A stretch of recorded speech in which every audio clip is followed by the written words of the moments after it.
Kembali dari dunia abadi. Audiobook Novel Silat. Episode 12. Di tengah-tengah penghancuran, pembangunan, dan penguatan yang tak terkendali, musik yang tersusun dari suara-suara serak dan sedih keluar tak terkendali dari tenggorokan Tang Xiu. Tiba-tiba, bahkan tanpa menyiapkan kekuatan mentalnya, Tang Xiu telah memasuki kondisi kultivasi saat otot-otot yang terpelintir ekstrim di wajahnya berangsur-angsur menjadi tenang. Tang Xiu bahkan tidak menyadari bahwa, saat dia memasuki kondisi kultivasi, bulan malam itu sedang dalam kondisi paling terang, karena dia sedang duduk di halaman sambil bermandikan cahaya bulan. Bulan bersinar terang dan menyilaukan, sementara bintang-bintang memenuhi langit luas bagaikan kicauan burung dan harum bunga-bunga yang mengiringi musik ceria yang berkibar. Tiba-tiba, dari ratusan juta mil jauhnya di ujung kubah langit, bintang-bintang yang tak terhitung jumlahnya berubah menjadi bintik-bintik cahaya bintang seperti kembang api yang mekar. Hujan turun dari langit di atas kota gerbang selatan saat menyelimutinya sepenuhnya. Karena letak kota gerbang selatan jauh dari pusat kota, ditambah lagi pemandangannya yang terjadi pada malam hari, banyak orang yang belum menyadari fenomena luar biasa dan aneh ini. Tubuh Tang Xiu seperti magnet besar yang terus menarik cahaya bintang dari langit untuk memasuki tubuhnya. Waktu latihan Tang Xiu hari ini sangat lama karena ia menyerap sejumlah besar cahaya bintang yang belum pernah terjadi sebelumnya ke dalam tubuhnya. Seolah-olah itu disebabkan oleh cairan obat pemurnian tubuh. Seiring dengan peningkatan penyerapan cahaya bintang, energi bintang di dalam tubuh Tang Xiu juga perlahan meningkat. 5 bola. 6 bola. 7 bola. Ketika Tang Xiu tiba-tiba membuka matanya, dia mendapati bahwa cahaya pertama fajar dari cakrawala telah jatuh ke halamannya. Pada saat yang sama, perasaan yang sangat menyegarkan menyebar ke seluruh tubuhnya saat dia tidak dapat mengendalikan suaranya dan mengerang. Tang Xiu menunduk dan melihat bahwa cairan obat pemurnian tubuh di dalam ketel telah lama berubah menjadi transparan. Seolah-olah itu seperti panci berisi air mendidih dengan beberapa residu hitam di dasar panci. Tang Xiu mengulurkan lengannya sedikit saat mendengar suara berderak. Pada saat yang sama, dia juga merasa tubuhnya sangat nyaman. Tang Xiu kemudian melompat keluar dari panci di saat berikutnya. Suara berderak dan berderak terdengar saat Tang Xiu melompat keluar dari panci. 2 jejak kaki besar telah diukir di panci besi besar yang khusus dibeli oleh Tang Xiu dari pasar makanan tadi malam. Pada saat yang sama, Tang Xiu juga melihat bahwa batu biru di bawah kakinya juga memiliki 2 retakan. Mungkinkah tinggi badanku bertambah? Tang Xiu tiba-tiba merasakan untuk pertama kalinya bahwa sudut dan bidang penglihatannya tampak sangat berbeda dari sebelumnya. Dia berjalan menuju pintu sebentar dan menyadari bahwa tinggi badannya benar-benar bertambah banyak. Tinggi Tang Xiu sebelumnya hanya 1,67 meter. Namun, setelah ia berendam dalam cairan pemurni tubuh, tingginya bertambah hampir 10 cm dalam semalam. Sebenarnya, perubahan terbesar yang dialami Tang Xiu bukanlah tinggi badannya, melainkan kekuatannya. Tang Xiu sangat terkejut ketika dia menemukan bahwa kekuatannya meningkat pesat. Kekuatannya hampir 10 kali lipat lebih kuat dari sebelumnya. Tang Xiu melihat sekeliling dan melihat hiasan teko batu raksasa di halaman. Ada garis yang diukir di teko batu itu, barang-barang yang tidak berharga akan menjadi sangat berharga saat dibutuhkan. Tang Xiu tersenyum dan mengulurkan tangannya untuk memegang badan teko dan mengangkatnya dengan mudah. Teko batu raksasa ini beratnya 500 kg. Tang Xiu memperkirakan bahwa kekuatannya setidaknya mencapai 1.500 kg, dan itu hanya kekuatan lengannya. Selain peningkatan tinggi badan dan kekuatan lengannya, indera spiritual Tang Xiu juga meningkat tajam. Indera spiritual Tang Xiu sebelumnya hanya dapat mencakup beberapa meter di sekitarnya. Ia juga harus berkonsentrasi penuh untuk dapat mencapainya. Namun sekarang, indera spiritualnya mampu mencakup hampir 100 meter, dan Tang Xiu juga tidak perlu berkonsentrasi sebelumnya. 9 bintang. Aku sebenarnya memiliki 9 bola bintang di dalam tubuhku saat ini. 9 dalam seni surgawi dari kejadian kosmik adalah puncaknya. Itu berarti aku telah mencapai puncak tahap penempaan vitalitas. Jadi tahap selanjutnya adalah tahap penguatan kulit. Ketika Tang Xiu mengamati tubuhnya dengan indera spiritualnya, dia menemukan bahwa bola bintang di dalam tubuhnya telah meningkat menjadi 9 bola dari 4 bola sebelumnya. Karena itu, dia tidak bisa menahan diri untuk tidak berseru keras. Meskipun dia telah lama mengetahui bahwa mengolah seni surgawi asal kosmik, yang merupakan metode kultivasi rahasia tak tertandingi dari ras dewa dan ras iblis, akan meningkatkan kekuatan dengan sangat cepat. Tetapi ketika Tang Xiu benar-benar merasakan efek dari metode kultivasi ini, dia cukup takut. Saat ini, aku hanya memiliki kekuatan kasar. Aku tidak tahu seberapa besar peningkatan kekuatan pertahananku. Hanya ketika aku menyelesaikan penguatan kulit, aku akan memiliki kekebalan dan hampir tidak akan mampu melindungi diriku sendiri sepenuhnya. Tang Xiu dengan cepat terbangun dari kondisinya yang terkejut karena peningkatan kekuatannya. Keadaan pikirannya telah kembali normal. Namun, Tang Xiu tertegun ketika dia bersiap untuk mengenakan pakaiannya. Karena tinggi badan Tang Xiu tidak hanya bertambah, tetapi tubuhnya juga lebih besar dan lebih kuat. Dia tidak bisa mengenakan pakaian lamanya. Aku tidak punya pilihan selain membeli baju baru. Ketika Tang Xiu melihat pakaian lamanya yang pendek dan tidak cocok lagi untuknya, dia tidak punya pilihan selain mengeluarkan ponsel dari pakaian lamanya untuk meminta bantuan. Tepat ketika Tang Xiu melihat daftar panggilan tak terjawab yang padat di layar ponselnya, ekspresi bingung muncul di wajahnya. Bab 50, Jer Widao meminta bantuan. Tang Xiu baru saja membeli ponsel ini dengan uang yang ia menangkan setelah bermain mesin slot di Health and Prosper Club. Jadi, hanya sedikit orang yang tahu nomor telepon Tang Xiu. Selain Yuan Chuling, Ban Shou, Ding Zi dan gengnya, serta Long Zhenglin, hanya mengetahui nomor telepon Tang Xiu dari Yuan Chuling. Nomor telepon orang-orang ini juga telah tersimpan di buku teleponnya. Namun, selain panggilan dari Yuan Chuling, ada juga 2 nomor telepon lain yang tidak dikenal. Kedua nomor telepon ini secara tidak terduga telah menghubungi Tang Xiu sebanyak 17 kali. Satu nomor menelepon Tang Xiu sebanyak 3 kali, sedangkan nomor satunya menelepon sebanyak 14 kali. Tang Xiu juga berpikir bahwa kedua orang ini tidak mungkin melakukan kesalahan panggilan.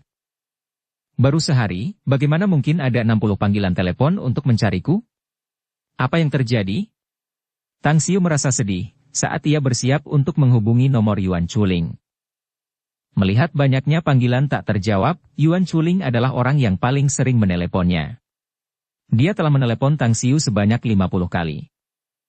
Namun, saat Tang Xiu belum menghubungi nomor Yuan Chuling, ponselnya sudah berdering dan ID peneleponnya adalah Yuan Chuling. Dia tidak dapat menahan senyum dan segera menekan tombol jawab. Kakak, akhirnya kamu mau menjawab telepon. Guru Han hampir membuatku gila. Saat kamu meninggalkan sekolah hari itu, dia juga mengejarmu. Setelah telepon tersambung, Yuan Chuling berbicara dengan tidak sabar dan tidak menunggu Tang Xiu berbicara. Namun, Tang Xiu merasa ada yang tidak beres.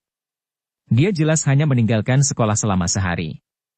Namun, dari kata-kata Yuan Chuling, mengapa dia tampak seperti telah meninggalkan sekolah untuk waktu yang lama? Dengan ekspresi bingung, Tang Xiu melirik jam di ponselnya. Matanya langsung terbelalak. Karena tanggal yang tertera adalah 10 hari sejak ia memasuki villa. Ternyata aku tidak sengaja memasuki kondisi pencerahan. Tidak heran kekuatanku meningkat secepat ini. Mengingat tingkat peningkatan kekuatan yang didapatkannya, Tang Xiu akhirnya mengerti. Gemuk, selain Guru Han, apakah ada hal lain yang terjadi? Karena Yuan Chuling mengoceh cukup lama tanpa mengatakan hal penting apapun, Tang Xiu tidak dapat menahan diri untuk tidak mengerutkan kening saat dia menyela ocehan Yuan Chuling. Guru Han awalnya ingin berbicara dengan ibumu tentang kamu membolos. Namun, saya mencegahnya. Saya bilang tidak baik untuk memberitahunya. Karena Bibi sangat menyayangimu, begitu dia tahu kamu membolos, Bibi akan jatuh sakit dan harus dirawat di rumah sakit. Ada satu hal penting lagi, saya sudah berulang kali menjamin kepada Guru Han bahwa Anda pergi belajar. Tidak akan ada bahaya ataupun hal itu tidak akan memengaruhi prestasi akademis Anda.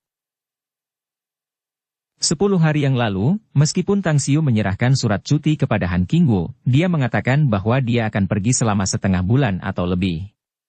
Namun Han Qingwu jelas tidak ingin menyetujuinya. Namun Tang Xiu menyelinap pergi karena dia tidak menanggapi selama beberapa saat. Han Qingwu tidak dapat mengejar Tang Xiu di kelas dan dia tidak dapat menahan diri untuk tidak mengejarnya sampai gerbang sekolah. Namun dia masih tidak melihat Tang Xiu dan hanya bisa dengan enggan kembali ke kantor pusat bagian nilai. Dia juga berpikir bagaimana cara menghadapinya. Namun, saat menghadiri kelas sore, Han Qingwu mendengar bahwa ada kecelakaan mobil di area zona bebas mobil di dekatnya.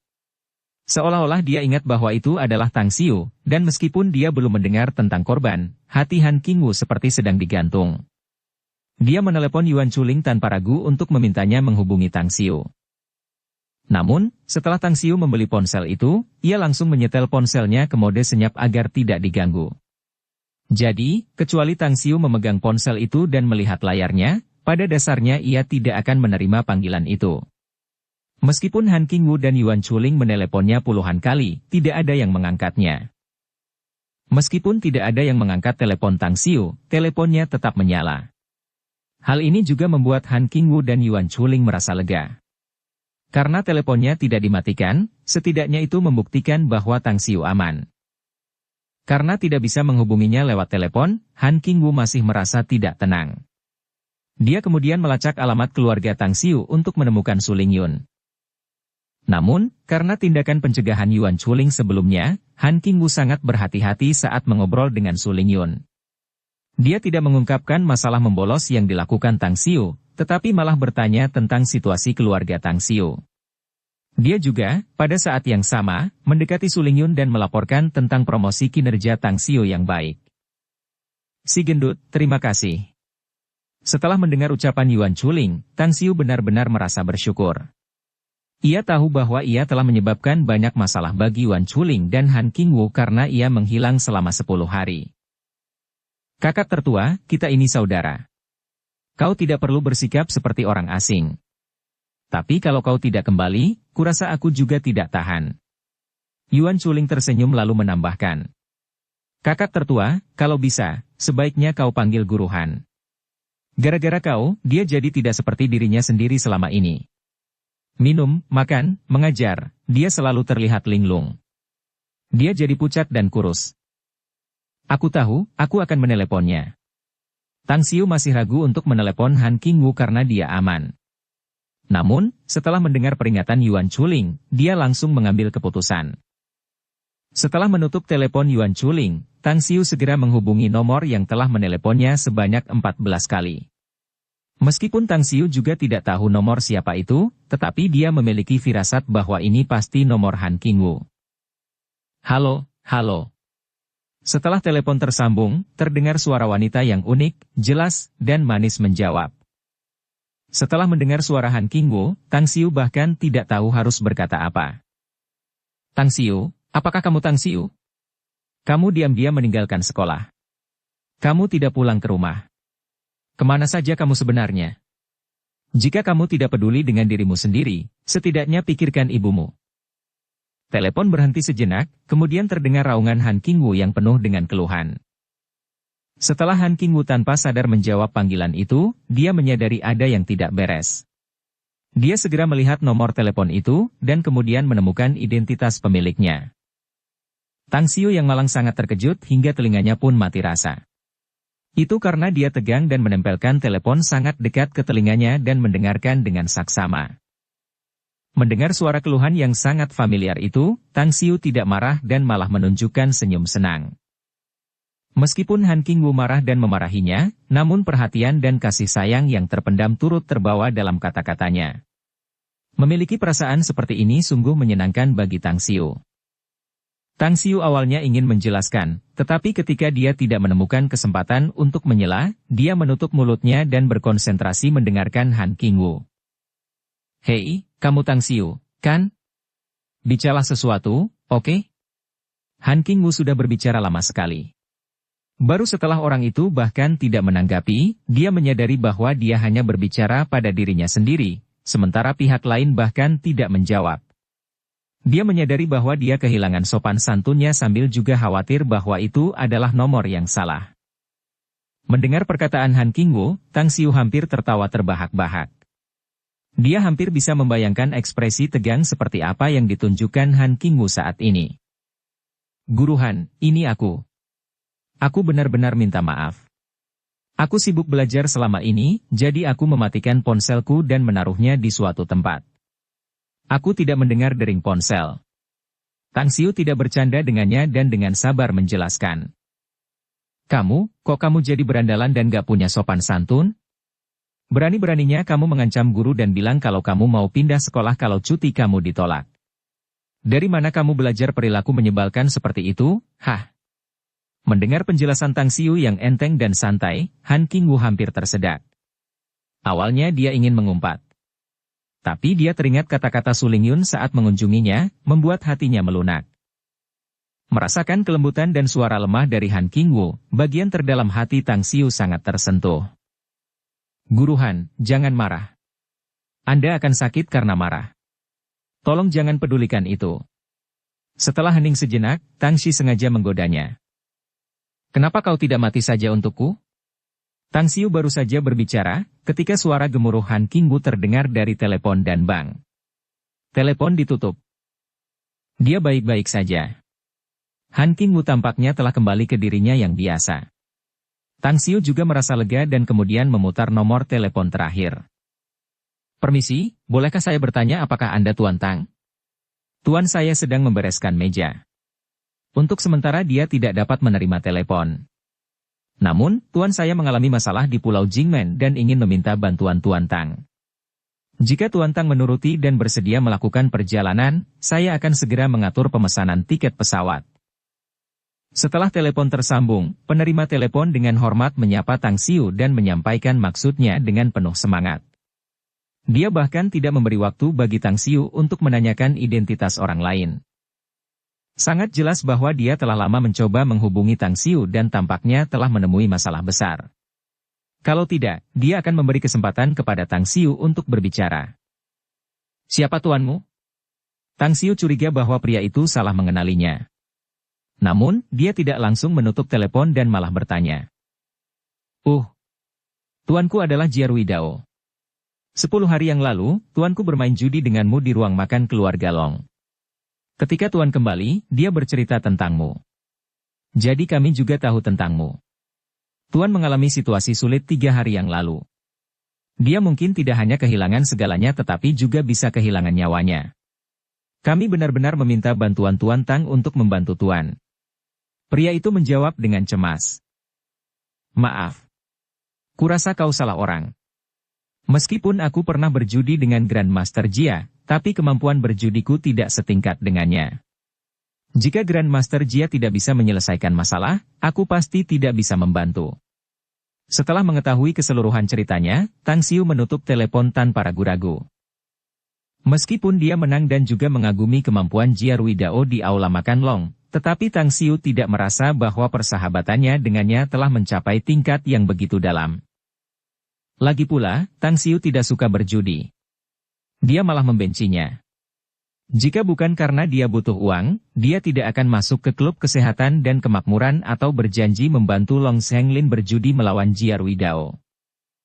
Bab 51, sekali berkembang, berkembang sempurna. Sekali hilang, kalah sempurna. Pulau Jingmen, di Presidential Suite lantai teratas Hotel Jarvis. Saat Tang Xiu menutup telepon, seorang pria parubaya yang berdiri di samping jendela terjatuh dengan kulit pucat. Pada saat berikutnya, lelaki parubaya itu berbalik sambil menampar keras seorang pria muda di sisinya. Anak muda itu, yang menatap pria parubaya itu dengan ekspresi penuh harap, tidak menahan amarah dari pria parubaya itu. Jadi dia langsung ditampar dan jatuh ke lantai. Kakak senior tertua, kakau, kenapa kau memukulku? Zhang Tiechun menatap Gong Dalong dengan ekspresi bingung. Jia Ruidao hanya menerima 3 murid sepanjang hidupnya. Masing-masing adalah murid tertua Gong Dalong, murid kedua Zhang Tiechun, dan murid ketiga Jia Yelei. Jia Yelei adalah putra Jia Ruidao dan juga penerusnya. Ketiga bersaudara itu memiliki hubungan yang baik. Mereka saling mendukung dan peduli, dan seperti saudara-saudara. Hubungan baik mereka bahkan terkenal di seluruh provinsi Shuangqing. Satu-satunya kekurangan kecil dari persaudaraan yang tadinya sempurna adalah Jia Yelei yang mencintai kesombongan dan kemuliaan. Sifatnya yang sangat impulsif membuat Gong Dalong dan Zhang Tiechun sering membersihkan kekacauannya, bahkan Jia Ruidao juga harus melakukan hal yang sama. Alasan Jia Ruidao harus bergegas ke Pulau Jingmen adalah karena Jia Yelei kalah taruhan judi dengan sangat menyedihkan. Dia bahkan kehilangan kesabaran setelah kalah, memanfaatkan reputasi ayahnya dan menimbulkan masalah besar. Reputasi Jia Ruidao mungkin berguna di Provinsi Shuangqing, tetapi tidak di tempat lain di negara ini. Apalagi Pulau Jingmen, tempat dengan sentimen anti-asing yang cukup kuat. Jia Yelei tidak hanya tidak mampu menghalangi orang lain dengan nama ayahnya, tetapi ia juga mengalami perlakuan yang lebih memalukan. Hanya dalam waktu 3 hari, di bawah ejekan lawan, Jia Yelei yang gegabah dan tidak sabaran terpikat dan kehilangan 100 juta. Ketika Jia Yelei akhirnya menyadari masalahnya, ia memanggil kakak senior keduanya, Zhang Tiechun. Zhang Tiechun telah menguasai sebagian besar teknik perjudian Jia Ruidao. Dia juga memanjakan Jia Yelei dan bergegas ke Pulau Jingmen. Tanpa menegur atau menanyakan masalah Jia Yelei, dia melompat ke dalam perangkap lawan dan kemudian kehilangan 50 juta lagi. Kenapa aku memukulmu? Sekarang, kau masih bertanya kenapa aku memukulmu. Surat wasiat terakhir istri guru untuk kita adalah untuk menjaga anak kecil ini. Tapi kau mengacaukannya. Kau tidak peduli bahwa dia pergi berjudi di Pulau Jingmen selama setengah bulan. Kau tidak tahu apa-apa tentang keadaannya dan tidak memberitahu guru atau aku ketika dia memanggilmu untuk meminta bantuan. Kau bahkan berpura-pura bodoh dengan adik kecilmu. Zhang Tiechun, apakah kamu menyadari bahwa jika guru dikutuk kali ini, situasi seperti apa yang harus kita hadapi? Hah? Kita tidak hanya akan bangkrut, tetapi reputasi kita di Provinsi Shuangqing juga akan hancur. Kamu juga tahu kepribadian guru, apakah menurutmu guru masih ingin hidup setelahnya? Gong Dalong hampir membentak Zhang Tiechun. Tetang Xiu. Dia tidak ingin membantu kita. Zhang Tiechun tidak lagi membantah saat dia bertanya dengan ekspresi bingung. Saya tidak tahu apakah keterampilan berjudi Tang Xiu bagus atau tidak. Namun, dia tahu betul bahwa masalah ini terlalu dalam. Dia mengakui bahwa keterampilan berjudinya tidak begitu bagus dan tidak dapat membantu. Dia langsung menutup telepon tanpa memberi saya kesempatan untuk berbicara. Setelah mendengarnya, raut wajah Gong Dalong menjadi muram saat dia mendesah putus asa. Ini. Bagaimana mungkin Tang Xiu seperti ini, bagi penjudi seperti kita, begitu kita menang, kita akan menang dengan gemilang, tetapi begitu kita kalah, kita akan kalah total. Itu tidak hanya akan memengaruhi reputasi guru dan murid kita, tetapi juga reputasi seluruh Provinsi Shuangqing. Dia tidak mempertimbangkan hal itu, Zhang Tiechun menjawab dengan ekspresi pucat. Guru telah memberitahu kita dengan sangat jelas, Tang Xiu bukanlah seorang penjudi. Dia bukan dari masyarakat kita. Gong Dalong tersenyum. Dia menggelengkan kepalanya dan menambahkan.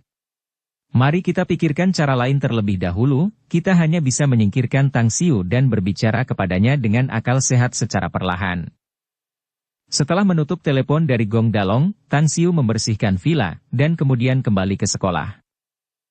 Kali ini, Tang Xiu pergi untuk menenangkan tubuhnya dan menyelesaikan tahap penempaan vitalitas. Karena dia telah menyelesaikan penempaan tubuhnya, Tang Xiu tentu saja tidak perlu tinggal di luar. Inkarnasi Tang Xiu di masa lalu benar-benar terobsesi dengan kultivasi, alkimia, peralatan pemurnian dan jimat, serta simbol dan jimat buatan. Dia tidak memperhatikan dunia luar dan hampir tidak menyadari dunia luar, sampai-sampai dia dikhianati oleh kekasih dan teman dekatnya di saat-saat terakhir. Karena ia sudah memiliki metode kultivasi ilahi yang unik dan tak tertandingi dari seni surgawi asal kosmik, ditambah dengan pengetahuan dan pengalaman inkarnasi masa lalunya, Tang Xiu tidak khawatir tentang lambat atau tidaknya peningkatan kekuatannya. Oleh karena itu, ia hanya ingin menggunakan waktu dan energinya untuk membiasakan diri dengan urusan duniawi dan sekaligus mengendalikan kondisi pikirannya. Ketika Tang Xiu memasuki kelas, dia menyadari bahwa ekspresi teman-teman sekelasnya ketika mereka menatapnya sangat aneh. Dia bahkan samar-samar mendengar beberapa kata-kata kasar dari mereka. Dia pasti curang untuk menjadi peraih nilai tertinggi di ujian bulanan. Kalau dia benar-benar punya kemampuan, dia pasti bisa meraih juara pertama lagi di ujian bulanan ini. Sepertinya dia tidak akan membuat sensasi sebesar itu lagi. Yang Jian dari kelas 5 telah mempertahankan nilai tertingginya untuk beberapa sesi ujian bulanan. Namun, dia tidak belajar dengan serius setiap hari. Menurutku, Tang Xiu mengira kelulusannya sudah dekat. Jadi, dia tidak tahan untuk bertindak gila sekalipun. Dia pasti berpikir bahwa setidaknya dia akan diingat oleh semua orang. Berdasarkan IQ-nya, kurasa dia tidak mungkin bisa mendapat juara pertama. Tiba-tiba mendengar kata-kata ini, hati Tang Xiu menjadi sangat tidak nyaman. Namun setelah dia berpikir lebih dalam, dia sedikit rileks. Lagi pula, dia sudah jatuh begitu lama. Nilainya berada di posisi paling bawah. Tiba-tiba, dia melompat ke posisi pertama. Tidak heran jika orang lain tidak senang dengan hal itu. Jadi, bagaimana dia bisa berharap bahwa mereka akan menyukai dan menghormatinya dalam sekejap? Mungkin hasil yang instan itu bisa menimbulkan sensasi sesaat, sekaligus menggemparkan sebagian orang. Namun seiring berjalannya waktu, sensasi yang ditimbulkannya itu berangsur-angsur menghilang. Sebagian orang yang berniat jahat akan selalu memancing dan menyebarkan rumor untuk mengungkapkan kecemburuan dan kebencian mereka, bahkan memfitnahnya. Kakak tertua, abaikan saja mereka. Mereka hanya punya terlalu banyak waktu dan tidak punya nyali. Mereka hanya tipe orang yang akan menggigit lidah mereka sendiri suatu hari nanti. Melihat Tang Xiu telah kembali, Yuan Chuling tidak bisa menahan kegembiraannya. Setelah mengobrol sebentar, dia menyadari bahwa wajah Tang Xiu agak tidak biasa. Dia segera mengerti dan berbisik untuk menghiburnya. Tidak apa-apa kok. Kita akan pukul mereka dengan nilai kita. Tang Xiu mengangguk. Dia lalu membuka meja sekolahnya dan bersiap untuk membaliknya dari dalam. Saat dia membuka mejanya, Tang Xiu terkejut. 10 hari telah berlalu sejak dia meninggalkan sekolah, dan mejanya telah penuh dengan kertas putih ujian. Kakak tertua, aku sangat mengagumi pilihanmu yang bijak. Kau berjalan-jalan di luar sana dan bersenang-senang. Kau tidak perlu menghadapi siksaan yang menyebalkan ini. Hei, tunggu dulu, mengapa aku merasa kau lebih putih dan lebih tinggi dari sebelumnya? Kau tidak melakukan operasi plastik, kan? Yuan Chuling tiba-tiba menyadari ada yang tidak beres saat ia berbicara dan kemudian berteriak. Karena suaranya cukup keras, mata semua orang di kelas tiba-tiba tertuju pada mereka. Lalu mata mereka beralih ke tubuh Tang Xiu. Jantung Tang Xiu berdebar kencang dan ekspresinya berubah saat mendengar kata-kata Yuan Chuling. Meskipun Tang Xiu juga menemukan bahwa tinggi badannya menjadi lebih tinggi setelah dia menenangkan tubuhnya, tetapi setelah dia melakukan beberapa panggilan telepon dan merenungkan hal-hal lain, dia telah lupa tentang perubahan pada tinggi badannya. Namun saat ia hendak menjelaskannya, tiba-tiba perkataan yang lain bergema di belakangnya, membuatnya terkejut. Sialan, gendut. Kau pikir kau akan mati jika tidak menyombongkan diri, ya kan? Tang Xiu masih punya utang biaya kuliah, bagaimana mungkin dia punya uang untuk operasi plastik, hah? Jika operasi plastik bisa membuat tinggi badanku lebih tinggi, aku juga akan melakukannya. Bah, aku tahu si gendut itu hanya berteriak untuk menarik perhatian semua orang, jangan pedulikan bajingan ini. Tang Xiu sudah tumbuh tinggi. Namun, karena ia baru masuk kelas 10 selama sebulan, ia lebih banyak duduk di kursinya dan tidak bergerak atau berinteraksi dengan teman-teman sekelasnya, sehingga orang lain merasa kehadirannya di kelas sangat lemah. Jika bukan karena provokasi yang disengaja oleh Su Xiangfei, siswa kelas 10 mungkin akan mengabaikan siswa seperti Tang Xiu. Mereka tidak peduli dengan tinggi badannya, mereka juga tidak akan peduli apakah kulitnya putih atau hitam. Tang Xiu juga mengira perubahan tinggi badannya akan menimbulkan sensasi dan kecurigaan. Namun kenyataan bahwa hal itu terjadi membuatnya merasa tenang. Semua orang mengabaikan Yuan Chuling dan hanya mengejek serta mencemoohnya sebelum mereka kembali sibuk dengan urusan masing-masing, tidak lagi menanggapinya. Hah? Mungkinkah aku benar-benar salah? Yuan Chuling menatap Tang Xiu dengan ekspresi bingung. Namun, dia tidak dapat menahan diri untuk berbisik. Wah, mataku benar-benar bisa menipuku dan membuatku salah. Namun, mungkinkah aku juga salah membaca kertas ujian dan mataku kabur? Tang Xiu kini benar-benar merasa tenang saat mendengar kata-kata Yuan Chuling. Yuan Chuling adalah sahabat karibnya di sekolah menengah pertama Star City.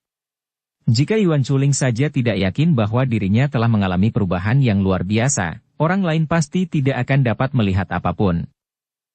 Mengenai anggota keluarganya, Tang Xiu tidak pernah khawatir sejak awal. Usia 17 dan 18 tahun adalah usia ketika tubuh seseorang mengalami perubahan yang luar biasa. Ia hanya pulang ke rumah sebulan sekali. Ibunya juga tidak terlalu mempermasalahkan tinggi badannya. Ia mungkin akan terkejut ketika melihat tinggi badannya yang tiba-tiba bertambah tinggi. Kemungkinan besar ia hanya akan merasa senang, tetapi tidak akan merasa curiga atau takut. Setelah mengobrol sebentar dengan Tang Xiu, Yuan Chuling mulai serius membaca ulasan buku itu. Mungkin simpul di hati Yuan Chuling telah sepenuhnya terlepas. Mungkin setelah keadaan dan lingkungan berubah, mentalitasnya juga berubah. Tang Xiu tahu bahwa Yuan Chuling bukan lagi seorang tukang tertawa slapstick seperti dulu karena saat ini dia sedang belajar dengan saksama. Setelah menyapu kertas ujian di meja sekolahnya, Tang Xiu membersihkannya dan membuangnya ke tempat sampah. Dia tidak ingin membuang-buang waktu berharganya untuk mengerjakan latihan dan kertas ujian yang membosankan. Kekayaan, teman, metode kultivasi, dan tempat. Kekayaan didahulukan. Jadi prioritas berikutnya bagi saya adalah menapaki jalan untuk menghasilkan uang. Bukan ujian masuk perguruan tinggi yang menyebalkan ini. Menapaki jalan kultivasi khususnya menekankan pada 4 aspek ini, yaitu kekayaan, pendamping, metode kultivasi, dan tempat. Dengan seni surgawi asal kosmik, Tang Xiu tidak perlu khawatir dengan metode kultivasi. Bumi adalah dunia dengan hukum tahap akhir. Selain dirinya, Tang Xiu belum menemukan kultivator lain dan tidak berpikir untuk menemukan kultivator lain. Mengenai lokasi kultivasi, karena pembangunan istana surgawi mulai dibangun di desa Bukit Bertembok, Tang Xiu untuk sementara tidak perlu khawatir tentang hal itu. Namun, mengenai aspek kekayaan, Tang Xiu kurang lebih tidak punya pilihan selain memperhatikannya. Bab 52, Kegilaan Terbesar. Orang-orang dari zaman dahulu berkata, jika kekayaan tidak mencukupi, akan sangat sulit untuk mendapatkan apapun. Pada tahap awal kultivasi, pikiran dan waktu seseorang harus digunakan semaksimal mungkin dalam kultivasi. Akibatnya, tidak akan ada waktu untuk menghasilkan uang. Namun, kurangnya sumber daya kultivasi juga akan membuat jalur kultivasi seseorang menjadi sangat sulit. Saat ini Tang Xiu miskin dan tidak memiliki sumber daya kultivasi sama sekali. Meskipun ia memiliki sebuah villa mewah di kota Gerbang Selatan karena keberuntungan dan kebetulan, tetapi itu milik orang lain. Namun, ia juga menyukai lokasi villa tersebut serta dekorasinya. Ia juga enggan menjual villa ini. Villa itu diberikan kepadanya dengan setengah paksa oleh Long Zhengyu, dan mustahil bagi Tang Xiu untuk menjualnya, kalau tidak, ia akan dipandang rendah dan dibenci oleh Long Zhengyu. Tang Xiu tidak punya cara untuk mendirikan rumah lain karena tabungannya kurang dari 10.000 yuan. Dia benar-benar bisa dikatakan sebagai seorang kultivator yang sangat miskin. Jika bukan karena janji Long Zhengyu untuk membantunya sepenuhnya dalam membangun istana surgawi, Tang Xiu tahu bahwa ia tidak akan bisa memiliki tanah sendiri untuk bercocok tanam. Untungnya, meskipun kultivasi Tang Xiu masih dalam tahap awal, ia sama sekali bukan seorang kultivator hijau sejati. Jadi, ia dapat sepenuhnya memfokuskan waktu dan pikirannya untuk menghasilkan uang daripada hanya menggunakannya untuk berkultivasi saja. Sepertinya aku harus mulai membuat bisnisku sendiri. Setelah berpikir keras untuk waktu yang lama, Tang Xiu berhenti mengerutkan kening saat sebuah ide terlintas di benaknya. Ide yang ada di benak Tang Xiu bukanlah perjudian yang direkomendasikan Yuan Chuling kepadanya, tetapi lebih pada memilih jalur bisnis meramu pil, yang merupakan bidang yang sangat ia kuasai. Meskipun membuat pil-pil racikan dari dunia abadi akan menjadi efek yang terlalu mengejutkan saat menjualnya di bumi, sementara bahan-bahan untuk ramuan ajaib juga mungkin tidak ditemukan di bumi, tetapi ini tidak menghalangi Tang Xiu untuk melakukan apapun yang ia butuhkan. Ia dapat melanjutkan rencana untuk mengubah dan mengganti pemrosesan pil-pil racikan sesuai dengan situasi bumi yang sebenarnya. Jadi produk-produknya dapat diterima sepenuhnya dan populer di antara orang-orang di bumi. Bisnis makanan dan minuman menghabiskan terlalu banyak waktu dan tenaga. Selain itu, jika saya ingin mengembangkan bisnis dalam skala besar, itu akan membutuhkan sejumlah besar uang, kecuali saya bekerja sama dengan orang lain. Gagasan pertama yang terlintas di benak Tang Xiu adalah untuk meningkatkan resep bumbu dapur dan menghasilkan uang melalui industri kuliner. Ia sempat berpikir, tetapi kemudian ragu-ragu, karena resep bumbu dapur itu sendiri tidak dijual dengan harga tinggi. Hanya setelah diaplikasikan pada produk makanan dan minuman, barulah dijual dengan harga selangit. Dan dengan situasi saat ini, Tang Xiu tidak mampu untuk terjun ke bisnis kuliner. Bekerja sama dengan orang lain sebenarnya adalah cara yang baik.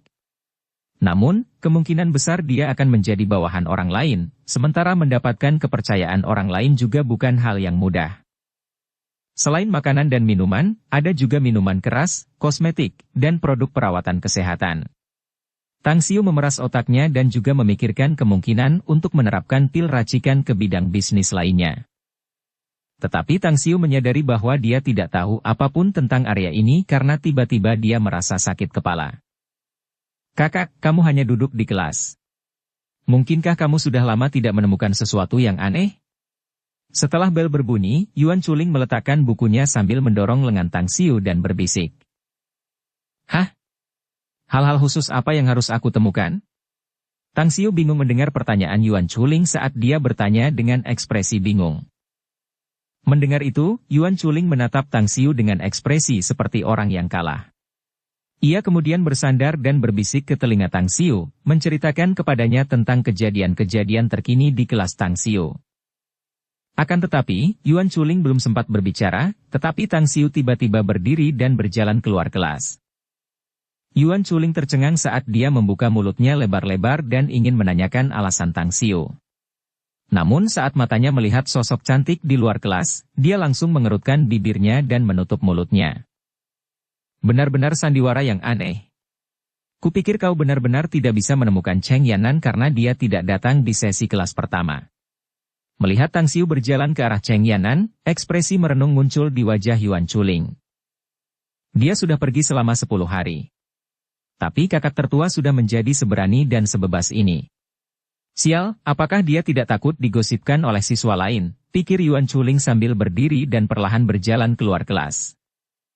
Kursi Yuan Chuling dan Tang Xiu berada di sudut terjauh di kelas. Karena mereka berdua telah melihat kedatangan Cheng Yanan, yang lain tentu saja melihatnya. Meskipun Cheng Yanan masuk kelas 10 6 bulan lebih awal dari Tang Xiu, tetapi parasnya yang cantik dan karakternya yang jujur telah diakui, dan memenangkan hati semua orang. Dia bahkan dinilai sebagai 10 gadis cantik teratas di Star City First High School. Hampir setengah dari anak laki-laki kelas 10 menyukainya. Tetapi melihat Tang Xiu langsung mendekati Cheng Yanan membuat anak laki-laki lainnya tiba-tiba gugup.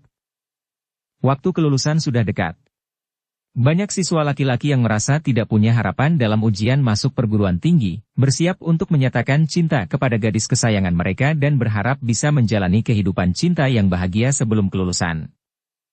Cheng Yanan dari kelas 10 menjadi incaran banyak siswa laki-laki untuk menyatakan cinta. Di saat yang sama, mereka juga berencana untuk menyatakan cinta padanya sambil diam-diam saling menjaga agar tidak ada yang mendekatinya.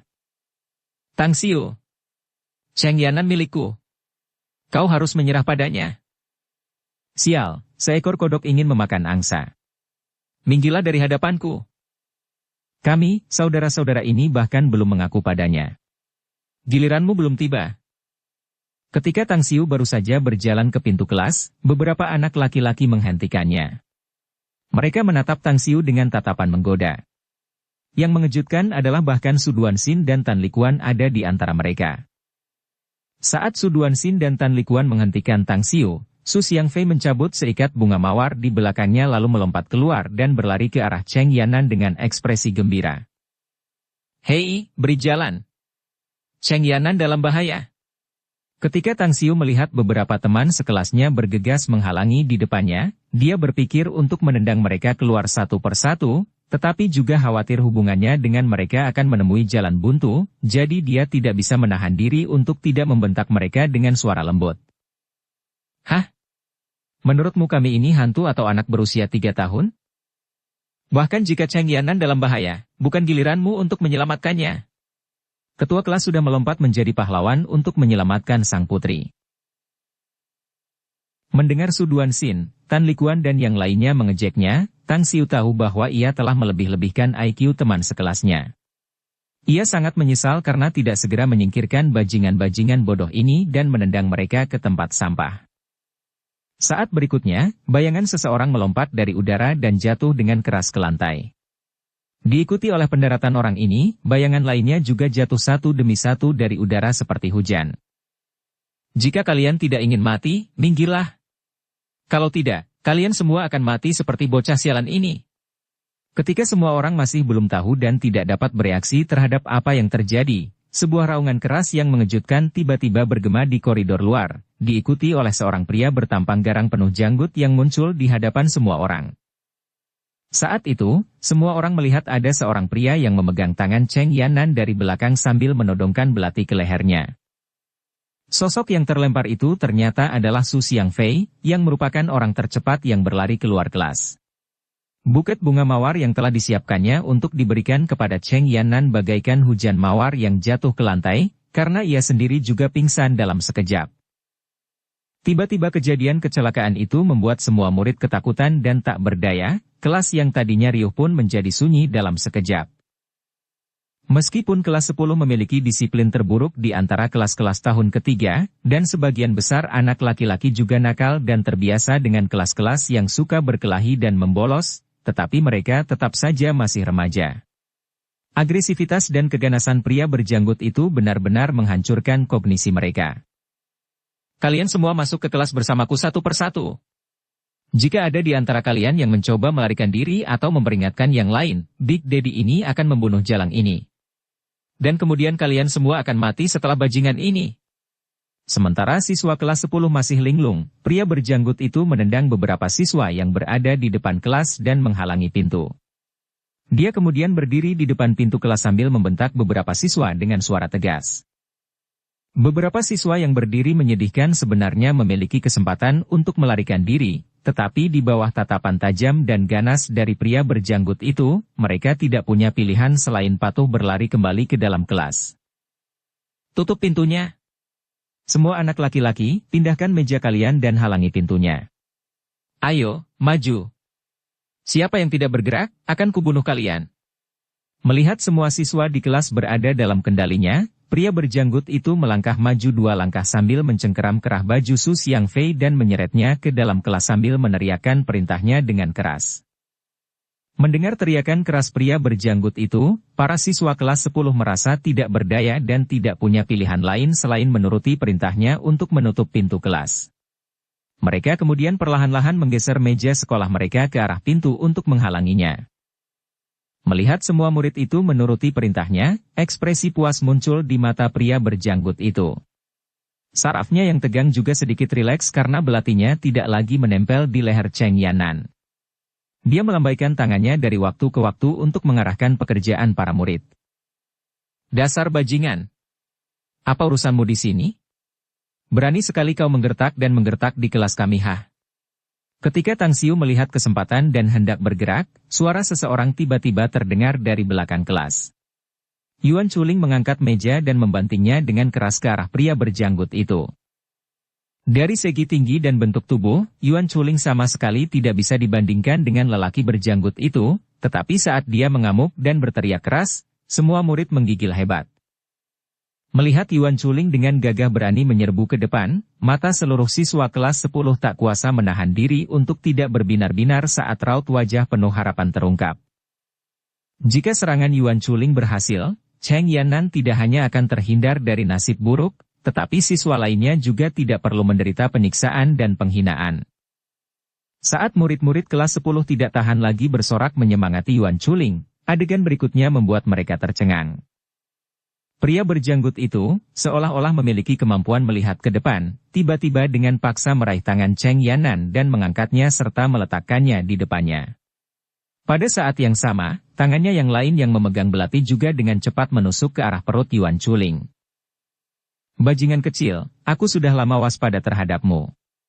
Tapi aku benar-benar tidak menyangka kau akan benar-benar bertindak. Karena sudah seperti ini, aku tidak keberatan untuk mengacaukanmu untuk memperingatkan yang lain, dan membunuhmu terlebih dahulu. Melihat ekspresi ketakutan dan panik dari kulit dan mata Yuan Chuling, senyum jahat dan ganas muncul di wajah pria berjanggut itu. Tidak. Melihat meja itu tidak akan mengenai pria berjanggut itu, tetapi akan mengenai Cheng Yannan, Yuan Chuling menjadi marah dan panik karena takut. Tidak dapat menghentikan kekuatannya, dia tidak dapat menahan diri untuk berteriak keras. Tidak. Murid-murid kelas 10 yang melihat dengan jelas aksi Yuan Chuling dan pria berjanggut itu pun tak kuasa menahan rasa takut dan berteriak panik. Bab 53, Sang Pahlawan Menyelamatkan Bele. Tidak. Melihat meja yang hampir menghantam kepalanya dengan keras, Cheng Yannan berteriak putus asa. Air mata bening mengalir dari matanya saat penyesalan tak berujung mengalir dari hatinya. Cheng Yannan tahu bahwa ini terjadi karena dorongan hatinya. Dorongan hatinya telah mendatangkan malapetaka yang fatal baginya. Karena dorongan hatinya, teman-teman sekelasnya pun ikut terjerumus dalam situasi yang tidak ada harapan ini. Kalau saja waktu bisa diputar kembali, kalau Tuhan memberinya kesempatan lagi, dia pasti tidak akan tergoda untuk ikut campur dalam penyelidikan kasus kakak perempuannya. Dia tidak akan bertindak impulsif untuk melacak tersangka atas inisiatifnya sendiri.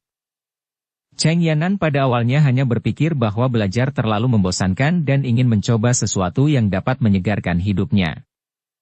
Namun, Cheng Yannan tidak pernah menyangka bahwa ia akan menemukan akar permasalahan dari kasus yang telah diselidiki oleh kakak perempuannya selama hampir 6 bulan tanpa petunjuk apapun. Namun, ia tidak pernah menyangka bahwa gangster itu justru akan menyerangnya kembali, karena penjahat itu bahkan sangat berani dan nekat untuk bertindak melawannya di sekolah. Melalui informasi dalam catatan kasus, Cheng Yannan tahu bahwa ia telah gagal membantu kakak perempuannya.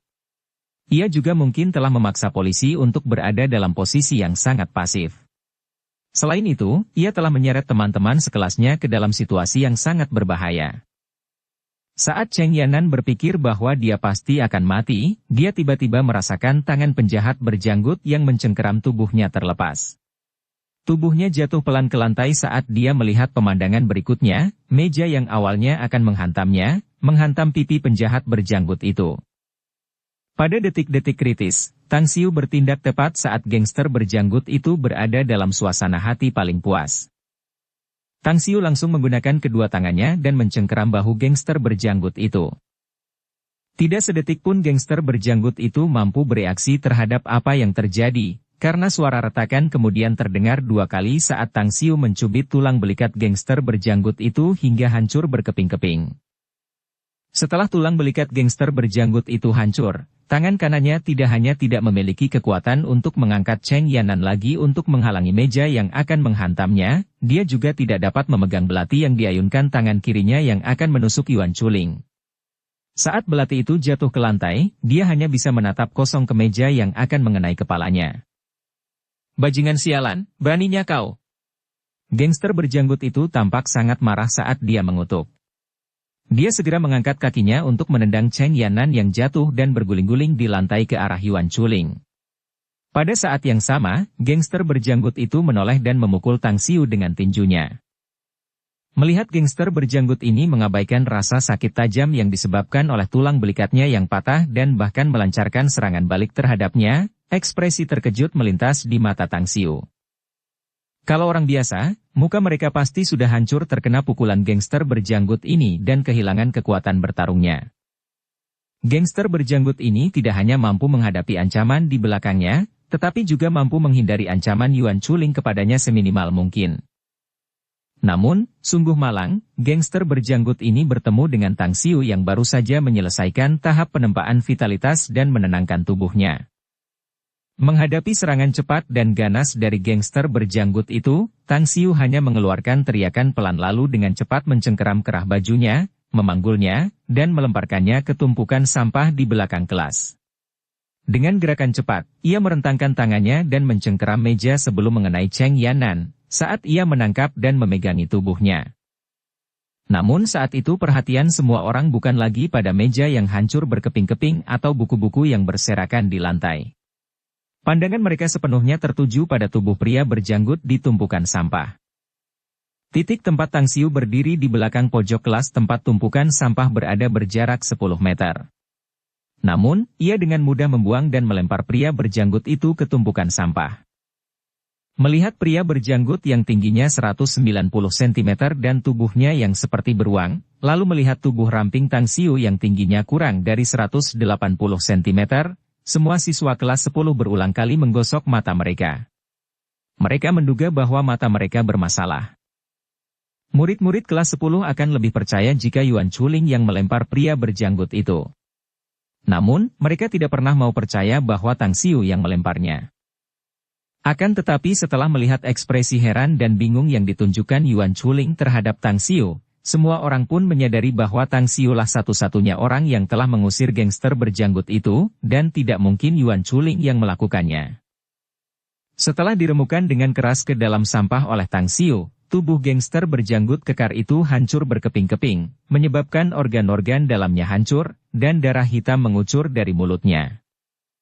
Kakakmu, dengan ekspresi enggan, gangster berjanggut itu menatap Tang Xiu saat dia berbicara dengan suara lemah dan samar lalu pingsan sepenuhnya di lantai. Melihat gangster berjanggut itu pingsan, murid-murid kelas 10 tanpa sadar merasa lega. Kelas yang tadinya sunyi langsung berubah riuh dan berisik, persis seperti di pasar malam. Beberapa siswa langsung berteriak sekeras-kerasnya, ada pula yang langsung berlarian keluar kelas untuk melapor ke polisi, dan ada pula siswa yang menangis sekeras-kerasnya. Tang Xiu, karena kamu sekuat itu, kenapa kamu tidak menyelamatkan kami lebih awal? Hah? Apa kamu ingin kami diinjak-injak sampai mati oleh gangster itu? Saat Tang Xiu hendak menurunkan Cheng Yannan dari pelukannya, sebuah suara penuh kebencian tiba-tiba terdengar. Tang Xiu tidak bisa menahan diri untuk tidak mengerutkan kening. Tang Xiu baru saja hendak membantahnya, namun ia tidak menyangka kalau suara murid lainnya juga ikut berteriak keras, tidak memberinya waktu untuk membuka mulut. Ya, dia jelas punya kekuatan yang dahsyat. Tapi dia sengaja menyembunyikannya. Dia sengaja ingin melihat kita dipukuli. Kok bisa sih kamu punya pikiran sesat itu, hah? Tang Xiu, gangster sialan itu memasuki kelas hampir bersamaan denganmu. Apakah kamu sendiri yang membawanya ke sekolah? Atau kejadian tadi hanya sandiwara yang kamu rencanakan? Mendengar kata-kata teman sekelasnya, Tang Xiu benar-benar tercengang. Tidak pernah sekalipun ia berpikir bahwa tindakannya akan dibalas dengan kutukan yang tidak tahu terima kasih. Mereka tidak hanya tidak tahu terima kasih, mereka bahkan menyalahkan dan menanyainya. Untuk beberapa saat, Tang Xiu terdiam. Hei! Kalian semua telah berbuat salah pada Tang Xiu. Jika kalian memperhatikan Shuangqing Daily News, kalian akan mengetahui bahwa gangster bajingan ini adalah penjahat yang dicari oleh Kementerian Keamanan Publik. Dia telah melakukan kejahatan di seluruh negeri dan merupakan penjahat yang memperdagangkan organ manusia. Dia telah melakukan 30 pembunuhan, setelah melihat bahwa Tang Xiu dituduh secara salah. Cheng Yannan tercengang saat dia segera membela Tang Xiu dengan suara lembut. Yannan, jangan tertipu oleh bajingan Tang Xiu itu. Karena kamu tahu tentang penampilan gangster itu, Tang Xiu pasti juga tahu tentangnya. Dia pasti mencari seseorang dengan penampilan yang sama dengan penjahat yang dicari itu dan bertindak seperti dia, kan? Tubuh Tang Xiu selalu lemah. Dia bahkan sering pingsan. Aku tidak pernah melihatnya lulus ujian olahraga sekolah sekalipun. Apakah menurutmu dia bisa menyamai kekuatan seorang pembunuh? Tang Xiu tentu saja ingin mengejarmu. Tapi dia takut kau akan menolaknya dan membuat skenario untuk berperan sebagai pahlawan yang menyelamatkan gadis cantik. Dia hanya ingin bergerak dan merebut hatimu. Penjelasan Cheng Yannan bukan saja tidak membuat semua orang percaya, tetapi malah membuat semua orang makin tergugah dan bersemangat. Kakak tertua, jelas-jelas kau dituduh secara salah. Kenapa kau tidak bicara? Setelah menghadapi gerbang kematian, wajah Yuan Chuling masih berdebar-debar dengan ekspresi ketakutan. Namun setelah melihat kesalahpahaman total dari teman sekelas mereka di Tang Xiu, ia tidak dapat menahan diri untuk tidak berbicara. Jika mereka ingin percaya, mereka tentu akan percaya. Namun, jika mereka tidak ingin percaya, bahkan jika Anda mengucapkan ribuan kata, mereka tidak akan pernah percaya. Tang Xiu melirik sekilas ke arah para siswa dengan ekspresi acuh tak acuh. Dia tidak berbicara lebih banyak dan perlahan berjalan menuju mejanya dan duduk. Tang Xiu mungkin bisa bersikap tenang dan tidak terganggu, tetapi murid-murid kelas 10 tidak bisa seperti dia. Sebenarnya, mereka yang menanyai Tang Xiu hanya sejumlah kecil siswa. Sebagian besar siswa bahkan tidak berbicara. Bagaimanapun, tindakan dan ekspresi kejam dan ganas yang dilakukan iblis itu tampaknya bukan suatu tindakan. Teriakan panik Yuan Chuling pada saat-saat kritis itu tidak mungkin merupakan suatu tindakan. Apalagi memar di pergelangan tangan Cheng Yannan dan muntahan darah yang dialami gangster berjanggut itu. Tang Xiu tidak banyak bicara.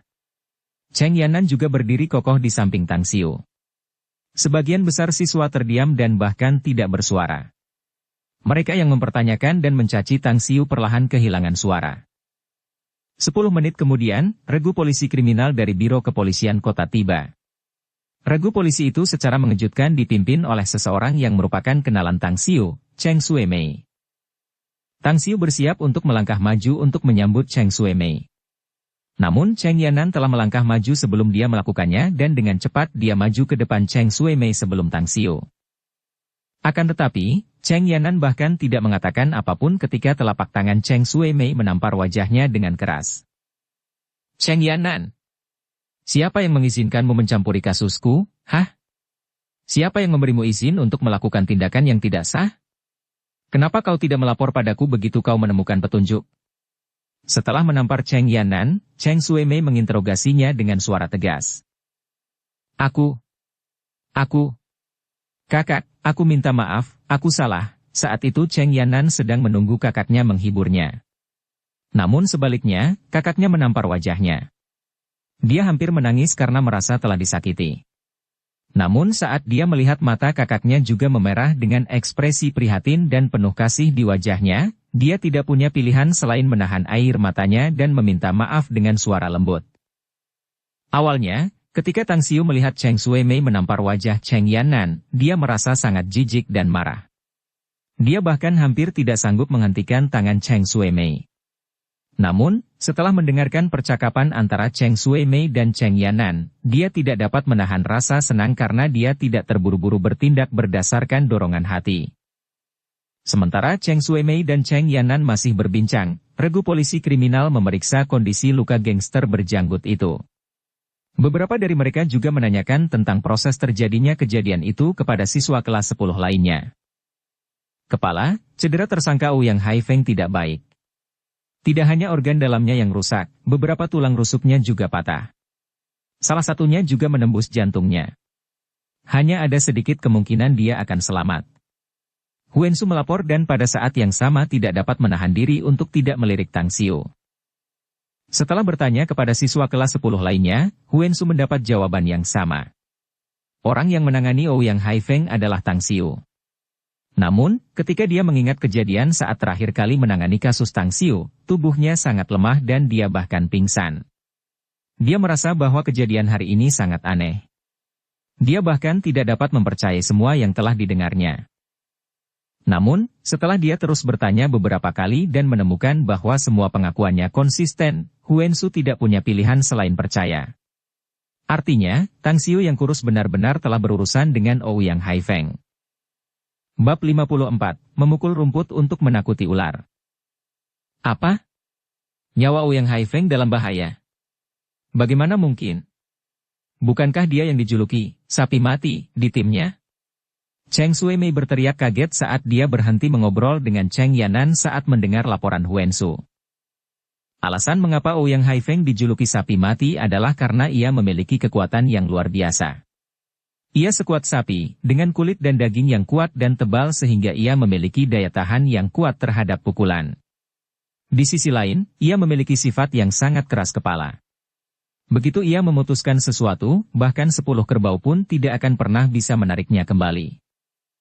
Justru karena temperamen dan kemampuannya, Ouyang Haifeng memiliki posisi inti yang mutlak dalam timnya. Namun setelah mendengar bahwa monster yang sangat menyebalkan itu tiba-tiba berada di bawah tangan seorang pemuda yang sangat lembut, bahkan Cheng Shuemei pun dipenuhi dengan semacam perasaan yang tidak nyata. Dia juga mengakui bahwa dirinya sama sekali tidak memiliki keyakinan penuh untuk dapat menaklukkan Ouyang Haifeng. Hai, Tang Xiu. Kita bertemu lagi. Apakah kamu masih mengingatku? Cheng Shuemei menatap Tang Xiu sejenak sebelum akhirnya mengulurkan telapak tangannya ke arah Xiu, tersenyum dan menyapanya. Apakah Anda baik-baik saja, petugas Cheng? Saya sangat senang bertemu Anda lagi. Melihat sedikit rasa ingin tahu dan ekspresi merenung terpancar di mata Cheng Shuemei, hawa dingin menjalar di hati Tang Xiu. Awalnya, ia berpikir untuk menolak berjabat tangan dengannya, tetapi setelah berpikir sejenak, ia kemudian mengulurkan tangannya ke arahnya. Ketika kedua tangan mereka bersentuhan dan saling tumpang tindih, secercah ekspresi bahagia terpancar di mata Cheng Shuimei saat dia tiba-tiba mengerahkan kekuatannya. Cheng Shuimei berpikir bahwa ia harus bisa menyelidiki kekuatan Tang Xiu. Namun, ia kemudian merasakan telapak tangan Tang Xiu lembut dan licin. Ia belum bereaksi terhadap apa yang terjadi ketika tangan Tang Xiu sudah terlepas dari telapak tangannya. Anak muda yang baik. Ternyata kamu benar-benar punya keterampilan, ya? Aku benar-benar harus mengujimu. Cheng Shuimei belum sepenuhnya menggunakan kekuatannya beberapa saat yang lalu. Namun setelah Tang Xiu dengan mudah lepas dari telapak tangannya, matanya menjadi cerah dan ekspresi gembira terlihat dari wajahnya. Petugas Cheng, ada hal yang lebih penting untuk dilakukan. Selain itu, saya baru saja menyelamatkan Yanan, bagaimana mungkin Anda ingin berurusan dengan penyelamat Yanan? Merasakan niat bertarung terpancar dari tubuh Cheng Shuimei, Tang Xiu mengerutkan kening dan buru-buru mengingatkan. Dulu kau memanggilku kakak, tapi kenapa sekarang kau memanggilku petugas Cheng? Kau tidak mungkin menyembunyikan maksud tersembunyi, kan? Mendengar itu, Cheng Shuimei ragu-ragu. Ia langsung menatapnya sambil membentak dan bertanya. Aku ingin terus memanggilmu kakak, tapi aku takut Yanan akan memarahiku. Tang Xiu melirik Cheng Yanan yang cemas di dekatnya dan sengaja menggodanya. Awalnya, Cheng Yanan dengan senang hati menyaksikan pertunjukan itu berlangsung, tetapi dia jelas tidak menyangka bahwa api peperangan akan tiba-tiba membakar dan menembaknya. Setelah mendengar ejekan Tang Xiu, wajahnya tiba-tiba memerah, bahkan ekspresinya menjadi malu dan berkerut. Kamu. Yanan, mendengar perkataan Tang Xiu, Cheng Shuimei juga tercengang. Pandangannya melirik ke sana kemari antara Tang Xiu dan Cheng Yanan beberapa kali dengan pikiran penuh kecurigaan. Bersambung ke episode 13. Dukung kami dengan subscribe, follow, like, komen dan share. Terima kasih.